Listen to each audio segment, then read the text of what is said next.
Hey guys, welcome back to my YouTube channel. My name is Maria. If you watch this video and you enjoy it, don't be shy, hit the like button and subscribe to my channel for any future videos on narcissistic abuse recovery and complex post-traumatic stress disorder. Today I have the next video for you in our Triangulation Series, and this video is about narcissistic parents and the narrative they have about the scapegoat child. Is this really who you are?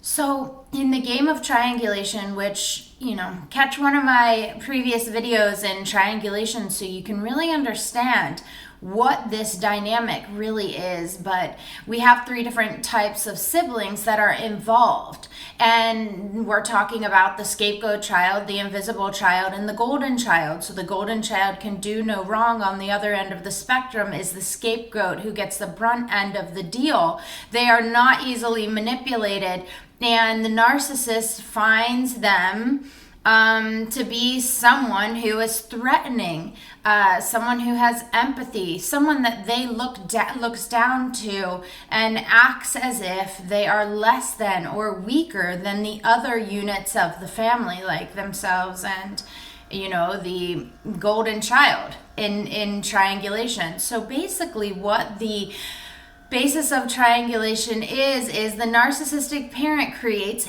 narratives about the different siblings, about their children, okay? So they create these narratives so that they're able to pin the different siblings against each other. When a family unit is pinned against each other, the only source of contact they have between all of the siblings is to the narcissistic parent. So the parent's intention is to make sure that they are the center of the family unit. And that is basically what triangulation is in the first place. So why create these narratives, right?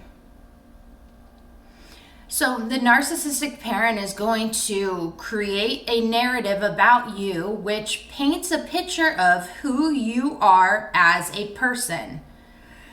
Now this narrative, believe it or not, can be completely separate from who you actually are. This is their narrative. This is not reality. So, of course, the issue is when you are a scapegoat, the narrative that's going to surround you is going to be a negative narrative. Whatever it may be, we need to remember that the narcissistic parent will always play the role of the victim. So whatever narrative they have around you is what is told about you to the golden child.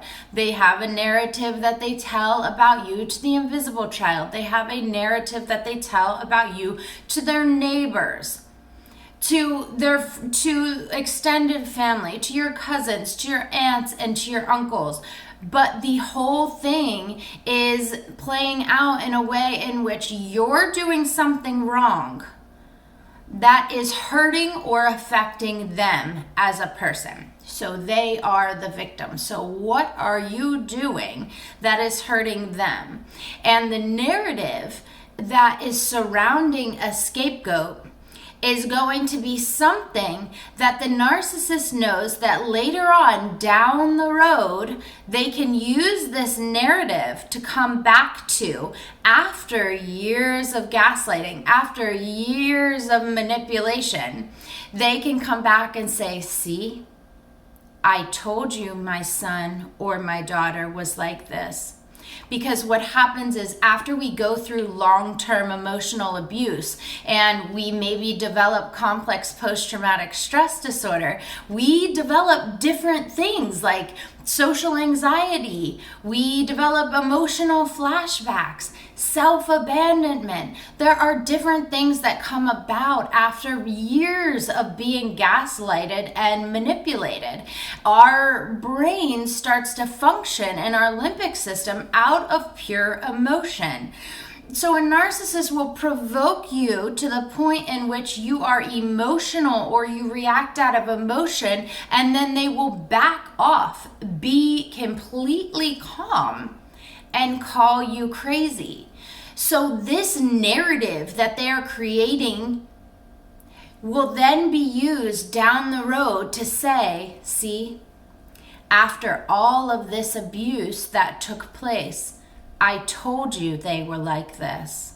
Okay? So this is the point of them creating this narrative about you if you are the scapegoat. So I want you to take a second, and you might already know this, might just be second nature to you, but what is the narrative that your narcissistic parent has created about you? What is the story that they are telling? So the problem with these narratives that narcissistic parents create, especially when we're talking about the scapegoat, is that we all understand that narcissists prey upon vulnerable people. So who is more vulnerable than a child? These narratives usually start in childhood, where a narcissistic parent can start seeing cracks and areas in you in which you may be insecure about. This is where a narrative is inserted in your being. So therefore, what's happening is you're growing up as one human being in which you were born, but then there's a narrative that's being put on you on top of who you actually are. So this gets confusing, but we start living out, because we trust our parents as children, living out the narrative that the narcissistic parent has put on us. So whatever this belief is that they have instilled in you as to who you are as a person, as you get older, even though it feels as if something is off, like you're not really that person, you still believe and play out and live in this role because you trust what your parents are saying, and children are vulnerable, so you believed them. You attached this negative narrative that they created to your actual identity. So what are some of these narratives that a narcissistic parent could create from a young age when we're talking about a scapegoat? Well, what about you're mentally unstable? You're not able to take care of yourself. You're not capable of being in a committed relationship. You're immature. You're not going to be able to be successful like your golden child brother or your golden child sister. You're different. You're just not accepted. You're sick. Okay. Sometimes narcissistic parents start at a young age with taking their children to the doctors. A lot of times acting as if they are taking care of them and, being kind in that way. But actually, they are putting the narrative in the scapegoat child's mind that they are sick. This causes the scapegoat to feel dependent upon the narcissistic parent throughout their life. What about the narrative of you're just not as smart as the golden child? You're just not as smart. You're good at other things. These are all things that the parents are putting into our minds as scapegoat children. And as we're growing up, maybe we don't apply for that job we would like to do, but we don't think we're capable of. We have these things in our mind thinking we're not good enough, we're not worthy of this job, we're not worthy of a healthy relationship. Well, this is kind of what I'm talking about when I say that they create this narrative when we're children. And this follows us, through our young adult and into our adult lives. We live out these things that they told us when we were children. So because we attach this fake narrative to our identity and we grow up with these limiting beliefs, a lot of times this gets us in trouble with relationships down the road and in our adult life. We are believing one thing about ourselves, so we attract partners who also believe those things about us. These partners may be a lot like and treat us very similar to our narcissistic parents. Because it's so familiar to us, we don't see it as a red flag. We see it as normal. This can get us into very toxic and narcissistic relationships, sometimes marriages that last for a long time. It's very hard for a child to wake up to what's happening, even a teen. This is all very confusing. It is emotional abuse. It's psychological torture.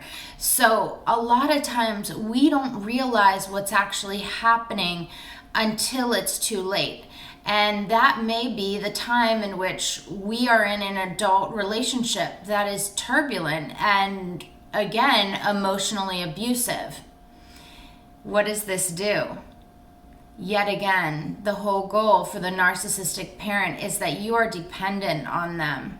So anything that they can say to you to keep you in a spot where you need them, they will do, whether that is a true information or not. So if you are in a bad relationship, a narcissistic parent will eat that up. They'll want to be the one to be there to fix it and to help you, to be the savior, even though they created it. So what do we do about all this? Well, we definitely need to be transparent with our feelings. We should create a sense of safety in our life. It's that sense of safety that we lacked as children. So to create a sense of safety, keep ourselves in safe environments, surround ourselves with safe people. Don't jump into relationships. Take everything very slow. Trust your gut. That's a big one. Because we've been gaslighted and lied to and had a false narrative created about us, it's very hard for us to trust our gut. Make sure you are compassionate with yourself. You need so much compassion when you're trying to heal from emotionally abusive relationships.